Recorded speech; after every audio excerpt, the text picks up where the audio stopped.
So Bill Haney responds to the things that been said on the podcast, Zab Judah and Jalil Hackett that I seen recently myself.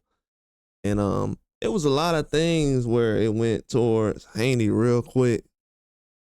And that just became the topic of conversation. It was like, yeah, he said something, and it was like just the energy just went towards that way. Hackett was cool the whole time. Yes, last 2 days, but after the Haney response, it kind of went toward that direction. And I know him and Zab was talking about it. And he was talking about lining something up at 147.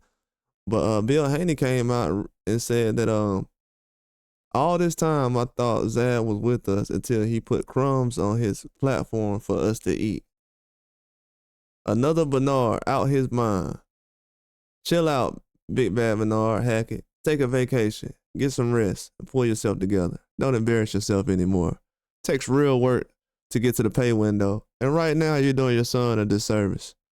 I understand you're frustrated. You're a frustrated dad. Your son just lost a split decision to a guy ranked number 135. While not the weight class, he's ranked 135 in the world. While he's ranked 140 in the world. Here's the deal. I'll go down the rankings one by one. If all 139 fighters ahead of him pass on their opportunity, then I'll call Eddie for you. He said, I'll call Eddie for you. But until then, sit back, relax, and learn the business. So basically, Bill Haney is responding to the call-outs that have been coming out after Jalil Hackett's loss over the weekend. And you got to understand, this is the equivalent of Devin Haney coming out on Sunday or Monday after his fight and saying, all them dudes talking, yeah, they can get the smoke, yeah, what it is. You know what I'm saying? Like, Devin Haney kind of waited back. Okay, cool. It don't really affect me, you know what I'm saying? I went in there. Let me tell you something. The most impressive thing I seen from Devin Haney was getting off the mat, getting off the canvas the way he did. As soon as the fight was over, I was like, man. And then another thing that impressed me was him not being able to let the people dictate his happiness after the fight.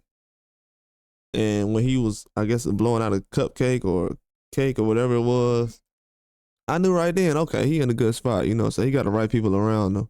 He ain't gonna let the business dictate how he live his life or his happiness, which is a great thing. Even though he's still an elite fighter who takes the boxing very seriously. But it seems like Hackett hasn't really had that much criticism, especially on the level of what Devin Haney has received over the last 9 months. Travesty, the disgusting stuff that happened, the criminal actions that was put against him in the ring is somehow not a big deal to a lot of people. But for people to sit out here and make it seem like, oh, well, Devin Haney, he's just in a position where he shouldn't even be named with Hackett right now in that situation. It's like at this point, a lot of times, people are using Haney's name a lot lately. I'm just being real with you, a lot. I'm seeing guys speak on the situation. I think I heard Scrappy Ramirez say something. Scrappy coming off a loss. So I hope, maybe I'm getting wrong, but I think I heard Scrappy saying something. And I'm like, Scrappy lost on the same card that Haney and Garcia was on. Okay, what am I missing? Like, do other guys, this how boxers be talking. They talk like Devin Haney, 35 years old, 34 years old like Canelo. This dude around the same age as y'all. Well, some of y'all younger. But this dude around the same age as y'all, and y'all acting like he's supposed to be a Hall of Famer, elite level, to the point where he shouldn't even get hit with a punch.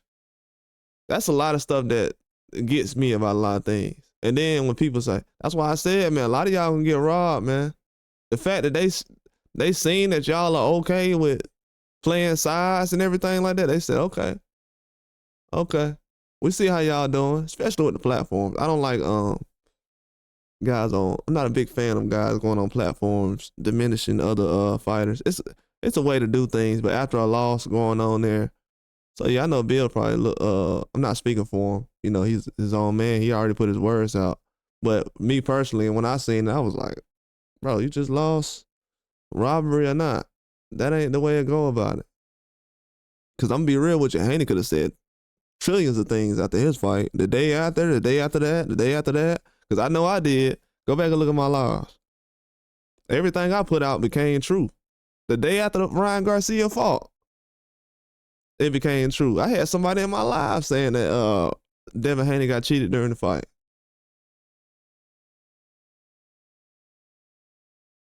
So a lot of that stuff really does make sense.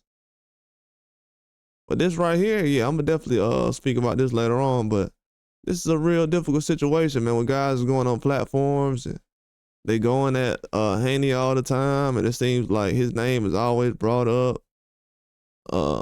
It happens, but that's boxing. You know, I know everybody trying to get these young fighters to promote themselves, but after a loss, bruh, you can find somebody else to promote. I understand that too as well. But after a loss, you know, you shouldn't be trying to call nobody out and make something happen like that at this time. It's just frustration, and you know that happens when you're a fighter. You don't like, a lot of fighters don't do a lot of talking naturally, so when they do talk, it's gonna automatically go back to the fighting, because that's what I do. I don't really do the talking, so you know, a lot of guys talk trash, and that's what happens. But these days, man, you gotta watch out with what kind of conversations are going on at what time. You know what I'm saying? It's a bad time to be going on and calling people out or responding to certain things during the time where you're trying to figure out the business and everything that's going on, and you know, kind of messing yourself up when you